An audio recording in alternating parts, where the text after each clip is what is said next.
হরে কৃষ্ণ বন্ধুরা। তো বিরিয়ানি কোথা থেকে উৎপত্তি হয়েছে জানো? মধ্য এশিয়া থেকে। তো এই বিরিয়ানি জনপ্রিয়তা পেয়েছে ভারতে মোগলের হাত ধরে।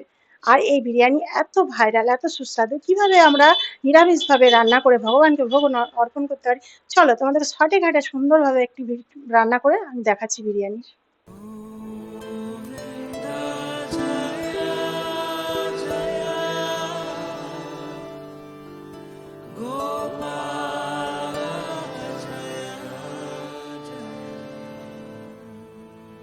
गोविन्द जय जय